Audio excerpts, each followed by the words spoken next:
ભરૂચના ઝઘડિયામાં ચાંદીપુરા વાયરસનો શંકાસ્પદ કેસ 3 વર્ષની બાળકી સિવિલ હોસ્પિટલમાં દાખલ, સેમ્પલ તપાસ માટે ગાંધીનગર મોકલાયા।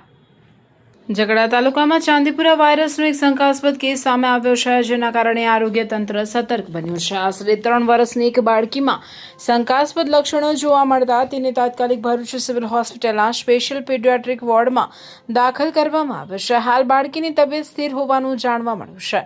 તબીબોના જણાવ્યા અનુસાર બાળકીને તાવ, ઝાડા, ઉલટી અને ખેંચ આવવાની ફરિયાદ હતી। સાવચેતીના ભાગરૂપે બાળકીના સેમ્પલ પરીક્ષણ માટે લેબોરેટરીમાં મોકલવામાં આવ્યા છે, જેના રિપોર્ટની રાહ જોવાઈ રહી છે।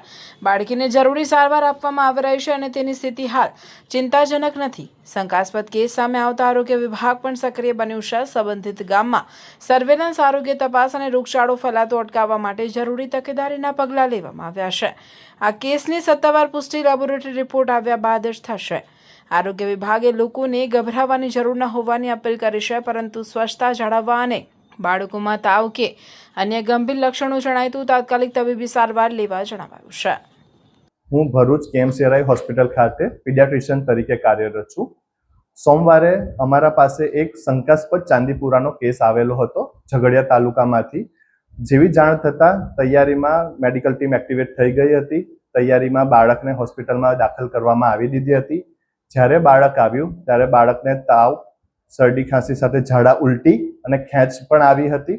બાળકને અહીંયા દાખલ કર્યા પછી હમણાં બાળક સ્ટેબલ છે, તાવમાં પણ રાહત છે, ઝાડા ઉલટીમાં પણ રાહત છે અને ખેંચ આવેલ નથી। એના પછી બાળકના જે જરૂરી રિપોર્ટ્સને મોકલવાના હતા તે અમે ઓલરેડી ગાંધીનગર ખાતે મોકલી દીધેલા છે।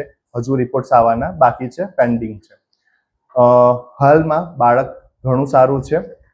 બીજું જાગૃતિ રૂપે કહેવાનું કે જો ક્યાંય પણ તમારા બાળકને એવું લાગે તાવ આવે છે, ઘણો ઊંચો તાવ છે, ઝાડા ઉલટી છે કે ખેંચ આવે છે, તો તૈયારીમાં નજીકના દવાખાને પહોંચવા વિનંતી અને યોગ્ય સારવાર લેવા વિનંતી છે।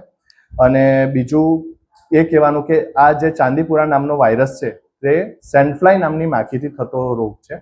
તો એ જનરલી ઘરની તિરાડ હોય ત્યાં, ઢોરઢાકર હોય ત્યાં વધારે જોવા મળે છે। તો આપણા બાળકોને ત્યાં બને ત્યાં સુધી થોડા ઓછા મોકલવા, લાંબી બાયના કપડાં પહેરાવવા અને રાત્રે સૂતી વખતે ખાસ મચ્છરદાનીને એનો ઉપયોગ કરીને એ કરવું છે। તૈયારીમાં જો આવા કોઈ પણ લક્ષણ દેખાય તો નજીકના હોસ્પિટલમાં સંપર્ક કરો।